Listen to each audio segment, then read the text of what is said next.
اعوذ باللہ من الشیطان الرجیم بسم اللہ الرحمن الرحیم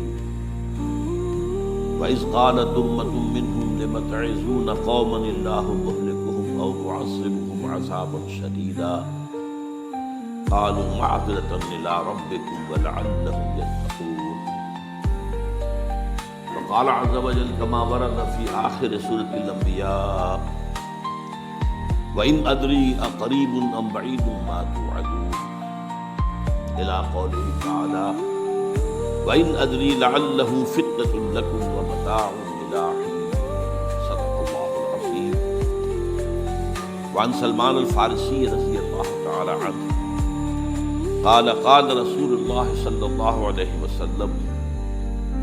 لا يرد القضاء إلا الدعاء ولا يزيد في العمر إلا البر. رواہ الامام الترمذی رحمہ اللہ. رب اشرح لي صدری ويسر لي امری واحلل عقدۃ من لسانی يفقهوا قولی. اللهم ربنا الہمنا رشدنا واعصمنا من شرور انفسنا. اللهم ارنا الحق حقا وارزقنا اتباعه وارنا الباطل باطلا وارزقنا اجتنابه. آمین یا رب العالمین. حضرات، اگر انسان اس بات پر غور کرے تو انسانی زندگی کی سب سے یقینی شے کون سی ہے جس میں کسی شک و شبہ نہیں؟ زندگی کی سب سے بڑی حقیقت موت ہے، جسے ہم بھلائے رکھتے ہیں. اگر کسی عزیز کی نماز جنازہ پڑھتے ہیں تب بھی یہ خیال نہیں آتا کہ اس وقت ہم بھی ہو سکتا تھا کہ یہاں پر بجائے ان کے میرا لاشا ہو. کچھ تھوڑی سی تو ہوتی ہے قبر میں جب اتارتے ہیں کسی عزیز کو تو کچھ نہ کچھ احساسات کے اندر کچھ حرکت ہوتی ہے، لیکن بس واپس آنے کے بعد پھر آدمی بھول جاتا ہے. لیکن قرآن مجید نے لفظ یقین استعمال کیا ہے موت کے لیے. سورہ حجر کی آخری آیت ہے، حضور سے خطاب کر کے فرمایا وَاعْبُدْ رَبَّكَ حَتَّى يَأْتِيَكَ الْيَقِينُ. اے نبی، آپ تو اپنے رب کی بندگی میں لگے رہیے، اس کی اطاعت میں، اس کی فرمانبرداری میں، یہاں تک کہ موت آ جائے. تو سب سے یقینی شے حیات انسانی کی موت. اسی طرح اس کائنات کی سب سے یقینی شے قیامت. کچھ عرصے پہلے تک جب سائنس آئی تھی، خاص طور پر نیوٹن کا دور تھا، آپ کو یاد ہوگا بہت سے وہ جو اصول تھے، میٹر از انڈسٹرکٹیبل، میٹر ڈسٹرائے نہیں ہو سکتا. عام گمان یہ تھا کہ کائنات ہمیشہ سے ہے، ہمیشہ رہے گی. یہ اس دور کا یہ تھا جو ذہنوں میں تصور تھا، جس کو نیوٹونین ایرا آف فزکس کہا جاتا ہے، فزکس کا نیوٹن کا دور. اور ویسے وہ بابا آدم ہے، ماڈرن فزکس کا باپ ہے،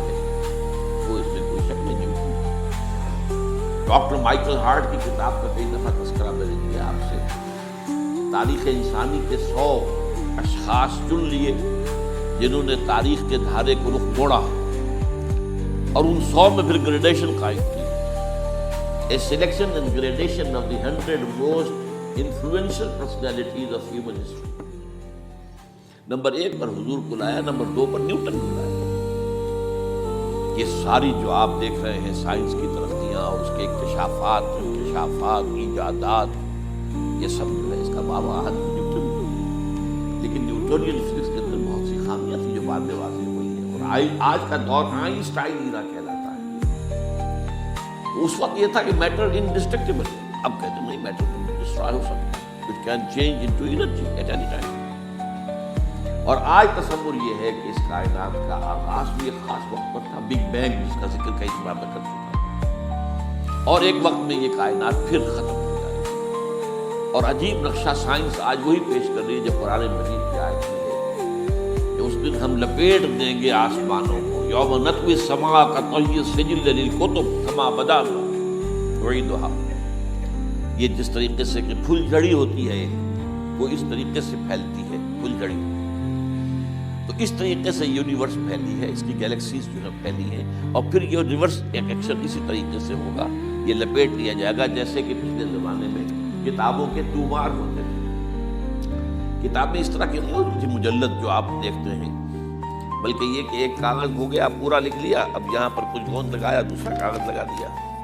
اس کو طے کر لیا، اب اس کے بعد تیسرا کاغذ یہاں لگا دیا، یہ طے کرتے چلے آپ۔ اس کو اسکرولز کہتے تھے، دی ڈیڈ سی اسکرولز بہت مشہور ہوئے ہیں کہ یہ جو بحیرہ مردار ہے اس کے قریب کی کچھ غاروں میں سے انجیل کے بہت پرانے مینuscripts برآمد ہوئے تھے، ان کو ڈیڈ سی اسکرولز کہتے ہیں۔ تو یہی ہے۔ بہرحال میں نے عرض کیا کہ انسان کی انفرادی زندگی کی سب سے بڑی حقیقت موت ہے، اس کائنات کی سب سے بڑی حقیقت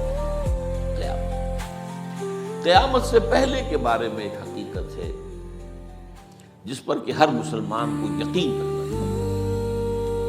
اور وہ یہ ہے کہ اس قیامت سے پہلے پوری دنیا میں حق کا بول بالا ہوگا۔ اچھا، یہ وہ بات ہے جو دنیا کے اکثر مذاہب اور خاص طور پر جو تین یہ مذاہب ہیں جنہیں ابراہیمی مذاہب کہا جاتا ہے، یہودیت، عیسائیت اور اسلام، تو صراحت کے ساتھ ہے۔ یہود کے ہاں بھی عقیدہ موجود ہے، عیسائیوں کے ہاں بھی ہے، مسلمانوں کے ہاں بھی ہے کہ اس سے پہلے، اس کائنات کے ختم ہونے سے پہلے، اس زمین کی قیامت آنے سے پہلے اس پر اللہ کا نظام ہوگا، کنگڈم آف ہیون اور ارتھ۔ اور یہی بات حضرت مسیح نے کہی تھی اپنے اس وقت جن یہودیوں سے مخاطب، ریپینٹ، توبہ کر لو، for the kingdom of heaven is at hand. اب جو وہ ہے آسمانی بادشاہت آیا چاہتی ہے، وہ آسمانی بادشاہت تھی حضور کا ظہور صلی اللہ علیہ وسلم، جس سے کہ وہ آسمانی بادشاہت قائم ہوئی اور پھر پھیلی کتنے بڑے علاقے میں، لیکن بہرحال پوری دنیا میں نہیں پھیل سکی۔ اس کے اسباب کیا تھے وہ اس وقت میرا موجود نہیں، لیکن پھیلنا ہے اس کو۔ اس سے قبل کیا ہونا ہے، یہ جو تیسری بات میں نے کہی ہے، اس پر آپ کو یقین ہونا چاہیے، اس کی احادیث صحیح آئی ہے۔ قرآن مجید کا سورہ کبریٰ دلالت کرتا ہے اس پر کہ حضور کو بھیجا گیا غلبہ دین کے لیے، اور بھیجا گیا پوری نوع انسانی کے لیے۔ تو جب تک پوری نوع انسانی پر دین غالب نہ ہو، حضور کا مقصد بعثت ابھی مکمل نہیں۔ اسی کو اقبال نے کہا تھا، وقت فرصت ہے کہاں، کام ابھی باقی ہے، نور توحید کا اتمام ابھی باقی ہے۔ یہ چمن معمور ہوگا نغمہ توحید سے، ایک وقت آئے گا یہ پورا یہ قرآن جو ہے نغمہ توحید کے ساتھ اس کا جو ہے گونج جائے گا، لیکن یہ ابھی تو نہیں ہوا ہے، ہونا ہے۔ اس سے پہلے کا معاملہ ایک ہے کہ جس کی خبریں دی گئی ہیں، اور وہ ہے کہ قیامت میں اس نظام دین حق کے غالب ہونے سے پہلے بڑی خوفناک جنگوں کا ایک سلسلہ ہے جس کی خبریں دی گئی۔ یہ یہود کے ہاں بھی ہیں خبریں موجود ہیں، عیسائیوں کے ہاں بھی ہیں، جو بائبل کا آخری باب ہے ریولیشنز آف سینٹ جان، وہ کاشفات یوحنا ترجمہ کیا جاتا ہے، اور حضور کی احادیث میں بھی موجود۔ ملاحم، باب الملاحم، یہ بہت سی کتابوں کے اندر باقاعدہ ابواب ہے، ایک باب الملاحم، جنگوں کا باب۔ ان میں سے ایک جنگ وہ ہے جسے کہا ہے اس یوحنا کی مکاشفات میں آرمگدان، اور غالباً اسی کو حضور نے قرار دیا ہے الملحمۃ العظمی، عظیم ترین جنگ، الملحمۃ العظمی۔ یہ بھی یقینی چیزیں ہیں کہ جو ہونے والی ہیں۔ یہ ملاحم کیوں ہوں؟ آپ اس میں اچھی طرح سمجھ لیجیے کہ اس میں ایک تو ہے عذاب اکبر جو آئے گا یہودیوں پر، ایک ہے عذاب اصغر جو آئے گا مسلمانوں پر۔ میں نے یہ آج سے 20 سال پہلے کتاب لکھی تھی، وہ جو مختلف، پہلے تو وہ نوائے وقت کے اندر کالم کی شکل میں شائع ہوئی تھی، پھر یہ کہ موجودہ اور سابقہ مسلمان امتوں کا ماضی، حال اور مستقبل، غالباً اس وقت آؤٹ آف پرنٹ ہے وہ کتاب۔ بہرحال جن کو بھی دلچسپی ہو وہ اسے کہیں سے حاصل کر لے، لائبریری سے مل جائے گی، پڑھیں۔ یہ 20-22 سال پہلے کی بات ہے، وہ آج کی بات ہے۔ تو اس میں ان تمام چیزوں کا میں نے تذکرہ کیا، اس لیے کہ عذاب اکبر اس کو کہتے ہیں کہ کسی قوم کا نام و نشان مٹا دیا جائے۔ یہ عذاب اکبر آتا تھا صرف ان قوموں پر جن کے طرف رسول بھیجے گئے اور قوموں نے بحثیت مجموعی رسولوں کا انکار کیا۔ ان پر وہ عذاب آئے، اسے عذاب استیصال بھی کہتے ہیں۔ وَقُطِعَ دَابِرُ الْقَوْمِ الَّذِينَ ظَلَمُوا، ان کی جڑ کاٹنا، ایک جڑ کاٹنا ہوتا ہے، درخت کو کاٹنا ہوتا ہے، درخت کو کٹے گا تو پھر دوبارہ جڑ میں سے شاید وہ نکل آئے، لیکن نہیں، جڑ سے ہوگا۔ لا یرا الا مساکنہم، یہ عذاب جو ہے اب کسی قوم پر نہیں آ سکتا، اس لیے کہ اب کوئی رسول آئے گا نہیں، لیکن ایک قوم پر یہ تاریخ کے قرضے کی حیثیت سے موجود ہے، اور وہ قوم یہود۔ ان کی طرف رسول بھیجے گئے حضرت عیسیٰ ابن مریم، رسولا الی بنی اسرائیل، اور انہوں نے یہ بات تو بہت دور کی تھی کہ مانتے انہیں اور ان پر ایمان لاتے، ان کا جو کیا ہے آپ کو معلوم ہے، انہیں ولد الزنا قرار دیا، جادوگر قرار دیا، واجب القتل قرار دیا، اپنے بس پڑتے سولی پر چڑھا کر دب دیا، حالانکہ بار ہوا یہ نہیں ہے، اللہ نے انہیں اس سے پہلے ہی زندہ اٹھا دیا آسمان پر، دوبارہ وہ آئیں گے بہرحال۔ لیکن اس قوم کے اوپر وہ عذاب جو ہے وہ قرض ہے تاریخ کا، وہ قرض ادا ہوگا۔ حضرت مسیح علیہ السلام ہی آئیں گے دوبارہ، اور ان کے ہاتھوں اس امت کا خاتمہ ہوگا، ایک ایک فرد ختم ہو جائے گا۔ یہ جب میں نے یہ باتیں کہی تھی تو امریکہ میں یہودیوں نے بڑا شور مچایا، میرے خلاف جو ہے ان کی ایک مہم نکلی یہودیوں کی طرف سے کہ اس کی کتابیں وغیرہ، اس کے ویب سائٹ بند کرو، یہ جو ہے اینٹی سیمیٹک ہے، یہ کہتا ہے سب یہودی قتل ہو جائیں گے۔ یہاں پر بھی جو میرے ساتھ ایک ڈائلاگ کرنے کے لیے دوبارہ میرا پروفیسر آئے تھے امریکہ وغیرہ سے، ان میں سے جو یہودی تھا وہ اس نے بہت ناراضگی کا اظہار کیا، آپ کہتے سارے یہودی ختم کر دیے جائیں، یہ بات ظاہر بات ہے پیلیٹیبل نہیں ہے۔ لیکن پھر ہمارے ساتھی جو وہاں پر تھے امریکہ میں پریشان ہوئے کہ آپ کے خلاف یہاں پر اب یہ مہم شروع ہو گئی ہے، تو انہوں نے بتایا کہ جو زائنسٹ ہے، جوش زائنسٹ، اور اس کے ساتھ ہے کرسچن زائنسٹ۔ کرسچن زائنسٹ کا رسالہ نکلتا ہے ٹرمپٹ، فلاڈلفیا ٹرمپٹ، اس کے مدیر نے خود لکھا ہے کہ 80% یہودی قتل ہو گئے۔ اس کو میں نے یوں سمجھا ہے کہ 20% وہ ہوں گے کہ جو حضرت مسیح کی آمد ثانی پر ایمان لے آئیں گے، وہ بچ جائیں گے، لیکن باقی جو اڑے رہیں گے اس کے بعد بھی وہ ختم کیے جائیں۔ تو یہ عذاب الاکبر جو ہے تاریخ کا ایک قرض ہے کہ جو ادا ہوگا، ورنہ کسی اور قوم پر یہ عذاب اکبر اب نہیں آ سکتا۔ لیکن دوسرے درجے میں یہ عذاب ہوگا امت مسلمہ پر۔ امت مسلمہ بھی تو عذاب کی مستحق ہو گئی، وہ عذاب جو یہودیوں پر بہت پہلے آئے تھے، ضربت علیہم الذلۃ والمسکنۃ وباؤوا بغضب من اللہ، یہ حق نہیں تھا۔ حالانکہ انہوں تو یہ خیال تھا کہ we are the chosen people of the Lord, ہم تو اللہ کی منتخب قوم ہے، وی آر دی، قرآن کہتا ہے کہ ان کا قول یہ تھا نحن ابناء اللہ واحباؤہ، ہم تو اللہ کے بیٹوں کی طرح ہیں اور اللہ کی جو ہے بہت چہیتے ہیں۔ کہ عذاب آئے، نبوکڈنضر کے ہاتھوں آیا، اسیرینز کے ہاتھوں آیا، پھر یونانیوں کے ہاتھوں، الیگزینڈر دی گریٹ کے ہاتھوں آیا، پھر رومنوں کے ذریعے سے آیا، اور پچھلی صدی میں جرمنوں کے ذریعے سے آیا۔ عذاب آئے، یہ عذاب تو لیکن قوم ختم نہیں ہوئی، وہ عذاب اکبر نہیں تھے، یہ عذاب مختلف حصوں میں آئے اور بڑی بڑی تباہیاں آئیں، لیکن وہ عذاب اکبر نہیں تھے۔ اسی طرح کے عذاب ہم پر بھی آئے، ہم پر کروسیڈرز آئے اور لاکھوں مسلمان قتل ہوئے۔ یروشلم ہمارے ہاتھ سے 88 برس تک نکلا رہا اور اس پر عیسائیوں کا قبضہ رہا، ندیاں خون کی بہہ گئی مسلمانوں، اور پورا میڈیٹرینین کا ایریا جو ہے تقریباً قبضے میں رہا ہے عیسائی، پورا یورپ اس وقت آیا تھا۔ جو کروسیڈر 250 برس تک گزار گئے، waves after waves of the crusaders coming and attacking and کانکرنگ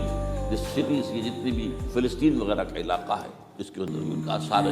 اور شام کا علاقہ سارے۔ پھر آپ کو معلوم ہے ہمارے اوپر عذاب اس سے بھی بڑا، اس سے کئی گنا بڑا آیا تاتاریوں کے ہاتھ، کروڑوں کے قریب انسان جو ہے مسلمان قتل ہوئے۔ پھر اس کے بعد آپ کو معلوم ہے کہ پھر یہ یورپین کولونیلزم آ گیا، جیسے ان پر آئے تھے یونانی اور پھر رومی اور اب پھر جرمن، ہم پر آئے انگریز آئے، کہیں بلندیسی آئے، کہیں ڈچ آئے، کہیں ہسپانوی آئے، کہیں اطالوی آئے، کہیں اسپینیئرز آئے، اور پورا کا پورا عالم اسلام ان کے زیر نگی آیا کہ نہیں آیا، دی کلونیل ایرا جسے آپ کہتے ہیں۔ تو وہ عذاب ابھی اس امت کے اوپر اور باقی ہے، ایک قرض ہے، وہ کیا؟ یہ کلونیل ایرا جب ختم ہوا ہے، ہم آزاد ہونے شروع ہوئے، اب یہ ہمارے لیے ایک امتحان کا مرحلہ تھا بہت بڑا۔ آزاد ہو کر تم کیا کرتے ہو؟ پہلے تو ہم کہہ سکتے ہیں کیا کریں، ہمارے اوپر تو ہم تو مجبور ہیں، ہمیں غلام بنا لیا انگریزوں نے آ کر، ہمیں فرانسیسیوں نے غلام بنا لیا، ہمیں اطالویوں نے غلام بنا لیا، ان کی طاقت کے آگے ہم بے بس ہیں، لاچار ہیں، ٹھیک ہے، لیکن اب آزادی دے کر فَيَنظُرَ كَيْفَ تَعْمَلُونَ، اب تمہیں آزادی دے کر پھر اللہ دیکھے گا تم کرتے کیا کیا ہم نے۔ جو مسلمان قوم ملک آزاد ہوا اس نے یا تو اپنا قبلہ بنایا واشنگٹن کو یا بنایا ماسکو کو، کسی نے قرآن کو اپنا امام نہیں بنایا۔ دعائیں مانگتے ہیں وَاجْعَلْهُ لَنَا إِمَامًا وَنُورًا وَهُدًى، لیکن اس کو امام بنانا، اپنا امام بنانا، اس کے پیچھے چلنا، اس کے احکام کو نافذ کرنا، اس کی شریعت کی تنفیذ کرنا، یہ اس کی تہذیب، اس کا تمدن دیا ہوا، اس کا معاشی نظام دیا ہوا، اس کو قائم کرنا، زیرو۔ اس لیے بہت بڑے عذاب کی ہم مستحق ہیں۔ بات کڑوی ہے، اچھی نہیں لگے گی، لیکن میں یہ آج سے نہیں کہہ رہا ہوں، میں سن 80 سے یہ باتیں کر رہا ہوں، نوٹ کر لیں اس بات۔ البتہ اس میں یہ ہے کہ اس امت کا معاملہ سب کا ایک جیسا نہیں، لیسو سواء، جیسے سورہ آل عمران میں کہا گیا ہے کہ یہ اہل کتاب بھی سب ایک جیسے نہیں، ان میں بھی کچھ نہ کچھ نیک لوگ تھے، امت قائمۃ آناء اللیل، راتوں کو کھڑے رہنے والے، عبادت کرنے والے موجود تھے۔ عیسائیوں میں احبار اور رہبان جو تھے وہ بڑے نیک لوگ تھے، اس وقت بھی موجود تھے، لیکن بحثیت مجموعی کا معاملہ کیا ہے اس کو دیکھنا پڑتا ہے، بحثیت مجموعی صورتحال کیا ہے۔ تو صورتحال کیا ہے کہ ہم نے کہیں بھی اللہ کے دین کو قائم کیا، یہ مذہب تو ہے، لیکن ظاہر بات ہے کہ جرم جو ہے تو پوری امت کا، لیکن سب برابر نہیں۔ سب سے بڑے مجرم عرب مسلمان، کیوں؟ انہیں اللہ نے جو مقام دیا وہ کسی اور کو نہیں دیا، حضور ان میں سے تھے، یہ رتبہ بلند ملا جس کو مل گیا، رسول عربی ہے۔ نمبر 2، ان کی مادری زبان میں اللہ کی کتاب موجود ہے، انہیں اس کو سمجھنے کے لیے کوئی نئی زبان پڑھنے کی ضرورت نہیں ہے۔ کوئی ہمارے لیے تو یہ صرف پڑھیں، نحو پڑھیں، یہ پڑھیں، وہ پڑھیں، تب کہیں جا کر اپنی آنکھ سے قرآن پڑھیں، وہ نہ ترجمہ پر گزارا کریں۔ ترجمہ ظاہر بات ہے انسپائر نہیں کر سکتا، ترجمہ تو سیکنڈ ہینڈ نالج ہے، جب آپ ترجمہ پڑھ رہے ہیں تو گویا کہ آپ اس مترجم کی آنکھ سے پڑھ رہے ہیں، اپنی آنکھ سے تو نہیں پڑھ رہے۔ لہٰذا سب سے بڑا عذاب تو ان پر آنا ہے، وہ جو میں بیان کر چکا ہوں، گریٹر اسرائیل کے قیام کا معاملہ کیا ہے، تباہی تو انہی ملکوں پر آئی، وہ شام ہے، عراق ہے، اس کے لیے پہلا قدم اٹھایا تھا، ابھی تو اس کو ناکام بنا دیا ہے اللہ تعالیٰ کی جو بھی حکمت ہے۔ جو عراق پر حملہ تھا وہ اصل میں اس لیے تھا، گریٹر اسرائیل کی طرف پہلا قدم تھا۔ شیرون نے کہہ دیا تھا یہ جو پڑا ہوا ابھی کہیں مرا نہیں ہے، اس نے کہا تھا جیسے یہ صدام کی حکومت ختم ہوئی ہے، اس کے مجسمے گرائے گئے ہیں، جان قریب عراق پر ہمارا قبضہ ہو، یہ اصل میں تھا اس گریٹر اسرائیل کی طرف پہلا قدم۔ ایک بار ہونا نقشے جو اب آ رہے ہیں دنیا میں، اب تو بہت عام ہو گیا، 2006 سے چھپا ہوا نقشہ ہے وہ، اور ہمارے اخبارات میں اس کا آدھا ابھی آیا ہے، باقی آدھا دنیا ہی نہیں گیا ہے، باقی آدھا ہے مڈل ایسٹ سے متعلق، وہاں جو نئی تقسیم ہونی ہے، عراق کے 3 حصے ہونے ایک حصہ کردستان کے ساتھ مل جائے گا، وہ گریٹر کردستان، ایران کا کردستان، عراق کا کردستان، ترکی کا کردستان ملا کر ایک کردستان، جیسے ہمارے ہاں پاکستان کا بلوچستان، افغانستان کا بلوچستان اور ایران کا بلوچستان ملا کر گریٹر بلوچستان بنے، یہ نقشہ تو اس میں دیا گیا جو اخبارات میں چھپے۔ وہ اگلا حصہ جو ہے وہ میں آپ کو بتا رہا ہوں، اور جو سعودی عرب کے ٹکڑے ہوں گے کہ چھوٹی سی ریاست بنا دی جائے گی مکہ مدینہ شہروں کے اوپر مشتمل، یہ ویٹیکان ہوگا، جیسے ویٹیکان سٹی ہے روم کے اندر، یہ عیسائیوں کا ایک بڑا مرکز ہے، تو ایک چھوٹی سی حکومت اسے کہتے ہیں، علیحدہ ہے، وہاں اطالوی حکومت کا قبضہ نہیں ہے، وہاں پہ ان کی اپنی حکومت ہے، پوپ کی حکومت ہے۔ ایسے ایک ویٹیکن گویا کہ ایک مسلم ویٹیکن بنا دیا جائے گا مدینہ، یہ ان کے نقشے ہیں، یہ نہ سمجھے کہ ایسا ہوگا، یہ تو اللہ جانتا ہے، لیکن یہ کہ جو ہوگا وہ تو میں نے کئی دفعہ کہا تو اللہ کو معلوم ہے، یمکرون و یمکر اللہ، وہ اپنی سے چالیں چل رہے ہیں، اللہ اپنی چال چل رہا ہے، لیکن نقشہ بھی ہے۔ بہرحال اس میں جو بھی ہے یقیناً ایک حد تک کامیابی ہوگی جس کی خبریں ہمیں دی۔ گریٹر اسرائیل ایک دفعہ قائم ہوگا، سعودی عرب سے بھی شمالی حصہ لے لیا جائے گا، مدینے میں داخل نہیں ہو سکے بس۔ اچھا مکے کو وہ کلیم نہیں کرتے، مکے سے انہیں کوئی سروکار نہیں، لیکن یہ کہ مدینے کو وہ کہتے ہیں یہ ہمارا ہے، ہمیں یہاں سے نکالا گیا تھا، اور وہاں لیکن حدیث میں ہے کہ مدینے میں داخل نہیں ہو سکے گا دجال اور اس کی جو فوج ہے، لیکن باقی شام، عراق، فلسطین، لبنان اور ترکی کا جنوبی حصہ اور مصر میں جو ہے یہ سینائی پیننسلا کے ساتھ ساتھ سارا، وہ اس پر تو رو رہے ہیں ابھی تک یہودی کہ کیوں واپس کر دیا سینائی پیننسلا۔ 1967 وار میں ہم نے جیتا تھا اسے، بعد میں وہ اسحاق ریبن اور یاسر عرفات کے درمیان دوستی کروائی تھی کلنٹن نے، جس کے نتیجے میں وہ واپس آیا، لیکن یہ کہ وہ واپس لے گئے، اور اس کے علاوہ جو فرٹائل علاقہ ہے نائل کے ڈیلٹا کا وہ بھی ان کی شامل ہے۔ اس ظاہر بات ہے جب یہ ہوگا تو بڑی تباہی آئے گی، اس میں کوئی شک نہیں۔ تو سب سے بڑی تباہی مسلمانوں نے عرب کو آئے گی، کیوں کہ مستحق ہیں انہوں نے اس کے باوجود کہ قرآن ان کی اپنی زبان میں ہے، انہوں نے اس قرآن کو نہیں مانا۔ نمبر 2 پر میں ہمیشہ کہتا رہا ہوں کہ جو مسلمانان عجم، اگر فرض کیجئے کہ 140 کروڑ مسلمان اس دنیا میں ہیں تو 30 کروڑ کے قریب جو ہیں وہ عرب ہیں، باقی 110 کروڑ جو ہیں، 1 ارب سے زیادہ تو غیر عرب مسلمان ہیں۔ ان میں سب سے بڑے مجرم جو ہیں وہ ہم مسلمانان پاکستان ہیں۔ ہم نے ایک تقسیم کرائی اسلام کے نام پر، ہم نے کہا کہ ہم اسلام کا نظام قائم کریں گے، اور اللہ نے ہمیں معجزے کے طور پر حکم عطا کر دیا پاکستان۔ اب قمری حساب سے 63 برس گزر چکے ہیں، جو آپ 61 کہتے ہیں، اگر قمری حساب رکھیں 63 برس کہاں ہے پاکستان، لہذا مستقل۔ لیکن اب اس میں یہ ضرور ہے کہ ابھی پاکستان کے معاملے کو میں سمجھتا ہوں کہ ہینگنگ ان دی بیلنس والا معاملہ، ابھی نہیں کہہ سکتے۔ اللہ تعالیٰ شاید کوئی توفیق دے دے، کوئی معجزہ ہو جائے، کیونکہ میرا تو یقین یہ ہے یہ قائم بھی معجزے سے ہوا ہے، جس پر میں نے تفسیر کتاب میں لکھا ہوا ہے استحکام پاکستان، اور اب کوئی دوبارہ معجزہ ہو سکتا ہے۔ اور وہ معجزہ کیا ہوگا کہ پوری قوم میں توبہ کی ایک کیفیت پیدا ہو جائے، اللہ کے کرنے سے ہو سکتی ہے۔ تمام انسانوں کے دل جو ہے اللہ کی 2 انگلیوں کے مابین ہے، حضور نے ہمیں خبر دی ہے، جدھر چاہتا ہے تو کوئی عجب نہیں کہ ایسا ہو جائے۔ بہرحال اس اعتبار سے میں آپ سے عرض کر رہا ہوں کہ یہ پاکستان کے بارے میں نے جو آپ کو 2 آیتیں سنائی ہیں سورہ انبیاء کی، اس آخر کے حصے میں آئی ہیں سورہ انبیاء میں، وَإِنْ أَدْرِي أَقَرِيبٌ أَمْ بَعِيدٌ مَا تُوعَدُونَ۔ دیکھو لوگوں، مجھے یہ معلوم نہیں ہے کہ جس عذاب خداوندی کا تم سے وعدہ کیا جا رہا ہے وہ قریب آ گیا یا دور ہے۔ یہ حضور سے کہا جا رہا ہے، قل، آپ یہ کہتے ہیں اِنْ أَدْرِي اقریب ام بعید ما تُوعدون۔ ساتھ ہی یہ بھی فرمایا وَإِنْ أَدْرِي لَعَلَّهُ فِتْنَةٌ لَكُمْ وَمَتَاعٌ إِلَىٰ حِينٍ، اور مجھے نہیں معلوم، ہو سکتا ہے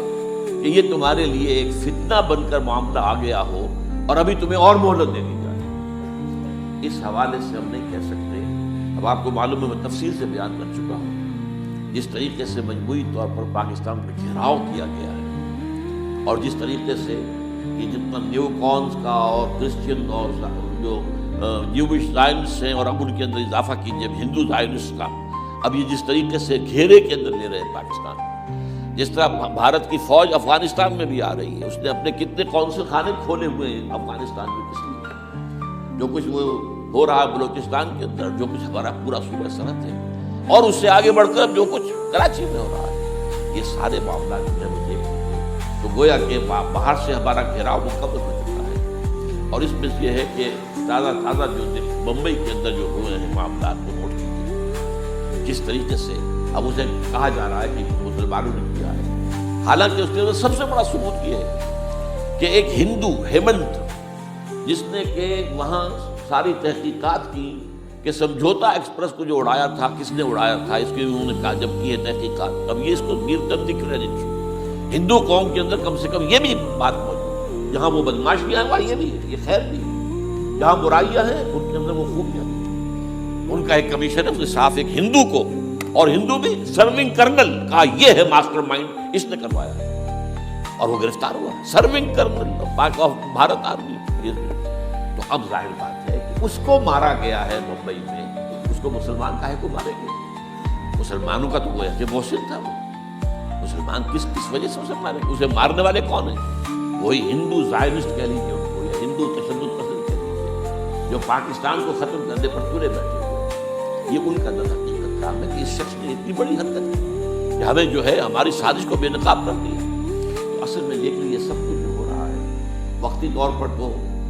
بہت زیادہ طوفان اور جوش آیا تھا، معلوم ہوتا تھا کہ شاید 9/11 والا معاملہ جو تھا نیو یارک کا،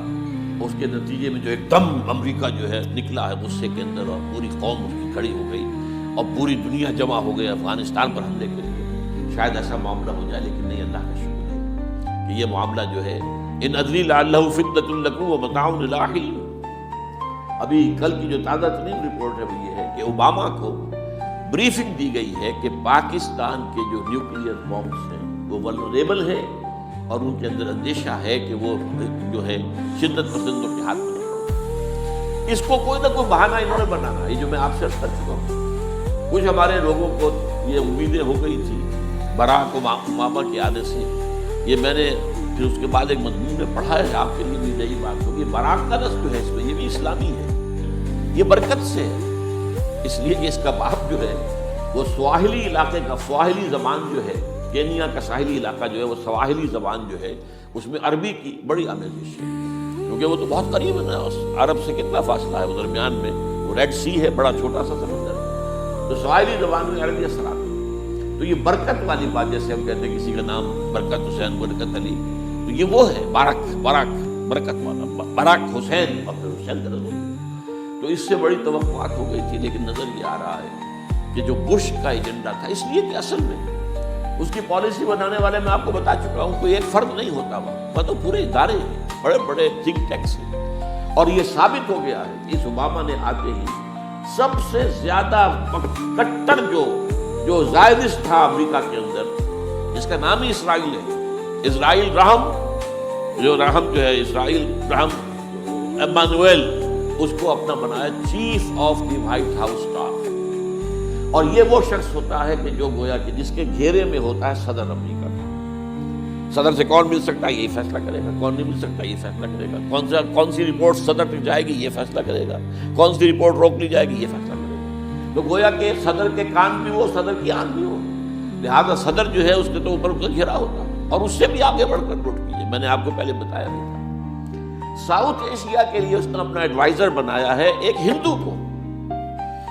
اس کا نام جو ہے سونال شاہ، اور یہ جو ہندوؤں کی تنظیم ہے، جو انتہائی جو ایکسٹریمسٹ ہندو ہیں، وشوا ہندو پریشد، یہ وشوا سری پرشانت ہے، جس کا اسٹوڈنٹ ونگ ہے بجرنگ دل کا، یا ساؤتھ ایشیا سے مراد بھارت اور پاکستان، اس کے معاملات میں اس کا ایڈوائزر جو ہے سونال شاہ، تو حالات جو ہے اس اعتبار سے انتہائی سمجھیے کہ خطرناک، اور دوسری طرف اندرون معاملہ کیا ہے، سائنس کی دو اصطلاحات آپ نے سنی ہوگی، centrifugal forces, centripetal forces. Centrifugal وہ ہوتی ہے کہ جو مرکز سے توڑنے والی ہوتی ہے، بھاگتا ہے ہر ایک مرکز کو چھوڑ کر، یہ سینٹریفیوگل فورس ہے۔ سینٹریپیٹل وہ ہوتی ہے جو مرکز کی طرف لانے والی ہے، جو ایک مرکز کے گرد لوگوں کو جمع کرے، تو مرکز گریز اور مرکز کی طرف رخ کرنے والی ہے۔ ہمارے پاس سینٹریپیٹل فورس صرف ایک ہے، وہ اسلام ہے، اور وہ ہے نہیں، ہر چند کہیں کہ ہے نہیں، کہاں ہے نظام، کہاں ہے مذہب؟ تو ہے، مذہب تو انڈیا میں بھی ہے، مذہب امریکہ میں بھی ہے، مذہب کی تو کوئی کمی نہیں، فاسٹسٹ گروئنگ ریلیجن میں نے بارہا کہا ہے دنیا میں مانا جا رہا ہے کہ اسلام، لیکن مذہب دین، حضور بھیجے گئے تھے دین کو غالب کرنے، هو الذی ارسل رسولہ بالہدی ودین الحق لیظہرہ علی الدین۔ سینٹریفیوگل فورسز آپ کو یاد ہوگا، میں نے گنوا دیا تھا ایک دفعہ، آپ کا نارتھ پول کیا ہے؟ NWFP، وہاں حکومت اس نے کن کی ہے؟ وہ اسفند یار ولی، جس کا دادا، جس نے پاکستان میں دفن ہونا گوارا نہیں کیا، جن کا پختہ موقف یہ ہے، اس کے باپ کا بھی ولی خاں کا یہ تھا کہ انگریز نے بنایا ہے، پاکستانی انگریز کا بنایا ہوا ہے، یہ انگریزی سازش کے نتیجے میں وجود میں آیا، and they believe in that۔ اور اس کے ساتھ مولانا فضل الرحمان ہیں، جن کے والد مرحوم نے یہ کہا تھا کہ اللہ کا شکر ہے ہم پاکستان کے بنانے کے گناہ میں شامل نہیں تھے، یہ ہے اس وقت وہاں کی فورسز، اور جنوب میں نہ معلوم کب سے ان کا نقشہ بن رہا ہے، جب سے یہ MQM قائم ہوئی تھی، مہاجر قومی موومنٹ تھی، بعد میں انہوں نے اپنا رنگ بدلا ہے، کچھ تبدیل کیا ہے، لیکن یہ کہ اصل میں تو وہی ہے جو گرگٹ رنگ بدل رہے تو اس کی فطرت تو نہیں بدلتی ہے، تو وہی اردو اسپیکنگ۔ اور اب جو ہنگامے ہو رہے ہیں وہ پختون اور اردو اسپیکنگ کے درمیان ہنگامے ہو رہے ہیں، اور زیادہ پٹھانوں کو مارا جا رہا ہے، ان کی دکانیں جلائی جا رہی ہیں۔ یہ بسیں جتنی چلتی ہیں وہ اس لیے کہ زیادہ تر ٹرانسپورٹ جو ہے وہاں پر وہ پختونوں کے حال ہے۔ یہ وزیری وغیرہ لوگ جو ہے محسود ہیں، یہ لوگ ہیں وہاں پر جو ہے اکثر و بیشتر بہت سے مساجد کے اندر آپ کو جو امام ملیں گے وہ پٹھان ملیں گے، جو پہرے دار ملیں گے وہ پٹھان ملیں گے، بہت بڑی تعداد ہے۔ لیکن یہ کہ اس کے اوپر وہاں پر فساد شروع ہو گیا۔ اب بلوچستان کا معاملہ سب کو معلوم ہے، تو اندرونی طور پر جو سینٹریپیٹل فورس ہو سکتی تھی اس کو ہم نے کیا نہیں مضبوط، کمزور سے کمزور تک کرتے چلے گئے۔ اور اب جو کچھ ہو رہا ہے، اب مضامین آ رہے ہیں، آئلی قوانین میں تبدیلیاں کیوں کی جا رہی ہیں؟ یہ جو کانفرنس ہوئی تھی جو UNO کے اندر بیجنگ +5 کانفرنس، جو بات اس میں طے اور اس میں یہ تھا طلاق کے معاملے میں مرد اور عورت کو بالکل برابر کر دیا۔ اب وہی کر رہے ہیں آپ، یہ سواری آئی کائے کے لیے؟ جیسے مرد طلاق دے سکتا ہے عورت بھی طلاق دے سکتا ہے۔ اسلام میں یہ نہیں ہے، اسلام میں یہ ہے کہ عورت طلاق لے سکتی، دے نہیں سکتی۔ وہ لے گی یا تو شوہر سے خود کہے بھائی تم مجھے آزاد کر دو، تم نے مجھے مہر دیا تھا میں واپس کر دوں، یا یہ آدھا دے دو، یا یہ ہے کہ وہ اپنے بڑوں سے بزرگوں سے اور اس کے بڑوں بزرگوں کو بیچ میں ڈالے، یا عدالت میں جائے۔ عدالت اگر کو قائل کر دے گی کہ عدالت کے واقعی اس کے معاملات ان کے صحیح ہم نہیں نپٹ سکتے، وہ سیپریٹ کر دیں گے۔ وہ ایک ہے خلا لی جا سکتی ہے، طلاق دی نہیں جا سکتی۔ یہ فرق رکھا گیا اسلام میں، مرد اور عورت اسینشلی برابر ہیں، as human beings they are equal, کوئی فرق نہیں، کوئی اونچا نہیں کوئی نیچا نہیں۔ جو بھی انسان کے اندر شرف انسانیت ہے، اشرف المخلوقات ہونے کا جو مقام حاصل ہے، وہ مرد کو بھی عورت کو بھی، ان میں کوئی فرق نہیں۔ لیکن جب ایک مرد اور ایک عورت مل کر ایک خاندان کی بنیاد ڈالتے ہیں، اب وہ برابر نہیں۔ الرجال قوامون علی النساء، کوئی بھی انسٹیٹیوشن ہو اس میں دو برابر کے سربراہ نہیں ہو سکتے، دونوں کا اختیار ایک جیسا ہو تو کیسے چلے گی گاڑی؟ چل ہی نہیں سکتی۔ آپ ڈائریکٹر جو ہے 100 بنا لیں، مینیجنگ ڈائریکٹر ایک ہو، ظاہر بات ہے دو تو نہیں ہو سکتے۔ لہٰذا انسٹیٹیوشن فیملی کے لیے اسلام نے جو نظام کیا ہے، یہی طلاق کا معاملہ ہے، وراثت کا معاملہ ہے، عورت کے ذمہ کچھ اور کام لگائے ہیں، مردوں کے ذمہ کچھ اور کام لگائے ہیں۔ مرد ذمہ دار ہے، کفیل ہے، لہذا وراثت میں والد کی طرف سے 2 حصہ ملتا ہے۔ لڑکی کی کوئی ذمہ داری ہے ہی نہیں، وہ تو بلکہ شادی بھی ہوگی تو شوہر سے مہر لے گی، لڑکا شادی کرے گا تو مہر دے گا۔ تو یہ تمام چیزیں جو ہے آرٹیکولیٹڈ ہیں، یہ ایک دوسرے کے ساتھ منطقی طور پر جڑی ہوئی ہیں، اور وہ جو ہے تباہ کرنے کا چنے ہوئے ہیں ہمارے خاندانی نظام کو، عورت اور مرد کو برابر کرتے ہیں۔ یہ سارا، اور اس سے پہلے جو آیا تھا معاملہ وہ بھی تقریباً یہ ہے کہ زنا کے معاملے سے جو خوف ہو سکتا تھا عورت کو وہ ختم ہو جائے، اس لیے کہ عورت کا معاملہ کیا ہے، اگر زنا سے حمل رہ گیا تو اس کا ثبوت تو آ گیا، کوئی اور گواہ ہے یا نہیں ہے، یہ حمل کہاں سے لائی ہوتی؟ ٹھیک ہے، طے کیا کر دیا، پرچہ بھی درج نہیں ہو سکتا اس کا جب تک کہ 4 چشمدید گواہ جا کر کسی مجسٹریٹ کے سامنے گواہی نہ دیں کہ ہم نے اپنی آنکھوں سے دیکھا ہے، تب پرچہ درج ہوگا، تحقیق اس کے بعد ہوگی۔ یہ کہاں ہوگا؟ اس کا مطلب ہے وہ خوف ختم، جو خوف ہو سکتا تھا جو عورت کو روکتا ہے۔ ایک تو یہ کہ ہمارے ہاں وہ جو بھی آبادی کا معاملہ تھا اور یہ جو برتھ کنٹرول کے معاملے نے آ کر خوف ختم کیے تھے، اور اس کی باقاعدہ جو ہے امریکہ میں، یورپ میں تعلیم دی جاتی ہے، ٹین ایجرز کو اسکولوں کے اندر سکھایا جاتا ہے کہ تم جو چاہو کرو، لیکن یہ کہ یہ ذرا یہ احتیاط کرو، بس اللہ کا فضل۔ وہی اسی نظر پر ہماری تصویر لے جانا چاہتے ہیں۔ اب یہ دونوں نقشے ایسے ہیں کہ جس کے نتیجے میں جیسا کہ میں نے عرض کیا، محسوس ایسا ہوتا ہے، یہ میں ابھی کہہ رہا ہوں، میں یقین سے نہیں کہہ سکتا۔ وَإِنْ أَدْرِي لَعَلَّهُ فِتْنَةٌ لَكُمْ وَمَتَاعٌ إِلَىٰ حِينٍ، ہو سکتا ہے، ہوپنگ اگینسٹ ہوپ، ہو سکتا ہے کوئی معجزہ آ جائے اللہ تعالیٰ کی طرف سے،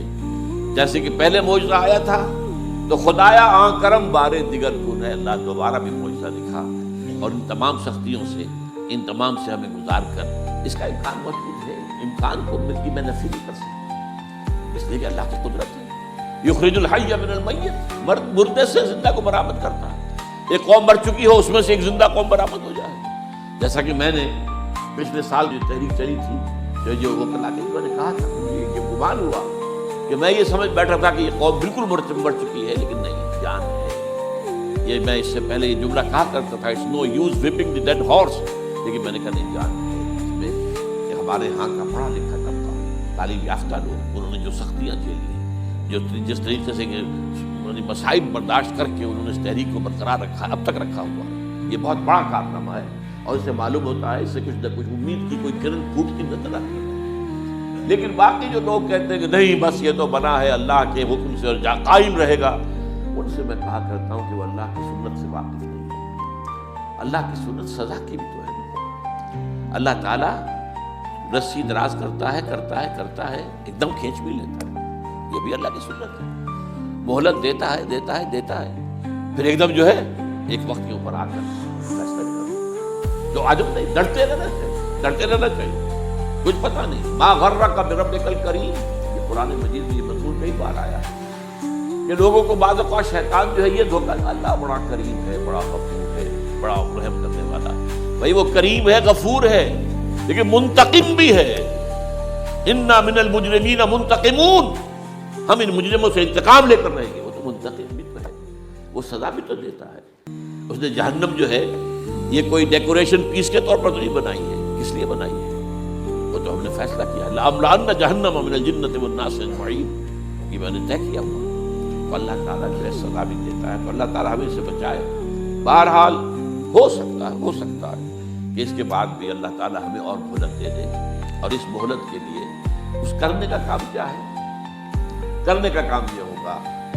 دعا اور توبہ۔ پہلے توبہ کی جائے پھر دعا، ورنہ دعا قبول نہیں ہوگی۔ پہلا کام توبہ، یا ایھا الذین آمنوا توبوا الی اللہ توبۃ نصوحا، اے اہل ایمان اللہ کی جناب میں توبہ کرو، خالص توبہ۔ کیا مطلب ہے؟ اپنی زندگیوں میں سے شریعت کے خلاف، ویسے بھی اخلاقیات کے خلاف، جھوٹ، دغا، فریب، دھوکہ، غبن، سب کو ختم کرو، سود، بے پردگی، عریانی، فحاشی ختم کرو۔ طے کر لو کہ کوئی شخص شریعت کے خلاف اور اخلاقیات کے خلاف، صرف شریعت نہیں، ایک بنیادی انسانی اخلاقیات ہوتی ہیں، اس کے سارے تقاضے پورے کرتے ہیں جو ہمارے یہاں ختم ہو چکے ہیں۔ میں نے جیسا کہ بارہا کہا ہے کہ اس وقت دنیا کی سب سے بڑی منافق ترین قوم جو ہے مسلمانان پاکستان، جھوٹ اور وعدہ خلافی، اور اس کے ساتھ جو ہے وہ غبن کا معاملہ جتنا ہمارے ہاں ہے، آپ پوری دنیا میں آپ کو کہیں گے۔ تو اس لیے پہلے توبہ کی جائے اور پھر دعا کی جائے۔ اسی لیے میں نے آپ کو حدیث سنائی کہ اللہ کے فیصلے کو بھی کبھی کبھی دعا جو ہے لوٹا دیتی ہے، لیکن وہ دعا کب ہو؟ جب آپ نے اللہ کے ساتھ اپنا معاملہ صحیح کر دیا۔ فرمایا حضور نے، جو میں نے ترمذی کی روایت آپ کو سنائی، لا يرد القضاء الا الدعاء، اللہ کا فیصلہ بھی کبھی کبھی اللہ تعالیٰ کسی فیصلے کو مؤخر کر دیتا ہے۔ حضرت یونس علیہ السلام کی قوم پر اللہ کا فیصلہ آ چکا تھا، عذاب کے آثار شروع ہو چکے تھے، بری قوم نے توبہ کی، اللہ تعالیٰ نے عذاب کو جو ہے وہ وہاں سے ہٹا لیا ان کے سروں پر سے، اور ایک مدت تک کے لیے انہیں مہلت بخشی۔ تو اس کے لیے یہ ہے کہ توبہ کی جائے اور دعا، اور اس میں یہ ہے کہ اس میں توبہ کا ایک حصہ لازماً یہ ہونا چاہیے کہ ہم طے کر لیں کہ اللہ اب مجھے اپنی بہترین توانائیاں، اپنی قوتیں، صلاحیتیں، وسائل خرچ کرنے ہیں اور تیرے دین کو قائم کرنے ہیں۔ اس کے لیے کسی نہ کسی جماعت کو،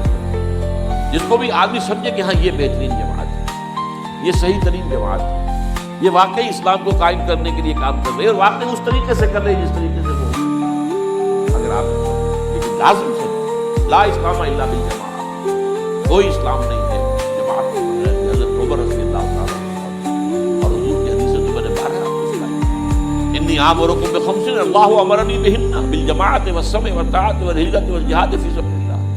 میں تمہیں 5 باتوں کا حکم دے رہا ہوں، اور یہ 5 باتیں وہ ہیں جن کا اللہ نے مجھے حکم دیا، جماعت، سمع و طاعت اور جہاد و ہجرت، یہ 5 باتیں۔ اس لیے توبہ کے اندر یہ لازمی جز ہونا چاہیے کہ اب ان صلاتی و نسکی و محیای و مماتی للہ رب العالمین، یہ فیصلہ کر لیجیے۔ اس کے بعد یہ ہے کہ اللہ تعالیٰ اس پر استقامت عطا فرمائے، اس کی بھی خود دعا کیجیے کہ اللہ اب تو نے مجھے یہ ہدایت دے دی ہے، تو اب لا تزغ قلوبنا بعد إذ هديتنا وهب لنا من لدنك رحمة إنك أنت الوهاب۔ ایک دوسری آخری بات میں آج آپ سے کہہ رہا ہوں، ڈرتے ڈرتے، اگر خدا نہ خواستہ خاکم بندہ، اگر پاکستان کے لیے بھی اللہ تعالیٰ کی طرف سے آخری سزا کا فیصلہ ہو گیا، اس کے چرچے ذریعے بربادیوں کے مشورے ہیں آسمان، وہ آسمان اوپر کے آسمان اور زمین کے آسمان بھی تو ہیں، یہ امریکہ، یہ وائٹ ہاؤس، یہ پینٹاگون، یہ جو ہے اسٹیٹ ڈپارٹمنٹ، یہ سب کیا ہے، نیٹو کا ہیڈ کوارٹر، یہ ساری چیزیں کیا ہیں؟ تیری بربادیوں کے مشورے ہیں آسمانوں میں، اور اس کے لیے خبریں وہ دیتے آ رہے ہیں۔ بہت سے لوگ کہتے ہیں یہ خام خواہ کے ہیں ان کے، یہ ہمارا صرف بھی ہماری بددلی پیدا کرنے کے لیے نہیں، لیکن یہ کہ جو کچھ انہوں نے نقشے بنائے تھے وہ نقشے تو پورے ہوتے چلے آئے۔ 1897 میں یہودیوں نے جو فیصلے کیے تھے، 20 برس کے بعد بالفور ڈیکلریشن کی شکل میں وہ فیصلہ آ گیا، یہودیوں کو فلسطین میں آبادی کا حق دے دیا گیا، Balfour declaration 1917، only 20 years later۔ اس کے 20 سال بعد 48 میں اسرائیل قائم ہو گیا۔ کوئی تصور کر سکتا تھا پچھلی صدی کے اندر یہودیوں کی حکومت قائم ہو جائے گی دنیا میں؟ امکان کوئی نہیں تھا۔ پوری دنیا میں پھر ادھر ادھر پھیلے ہوئے منتشر،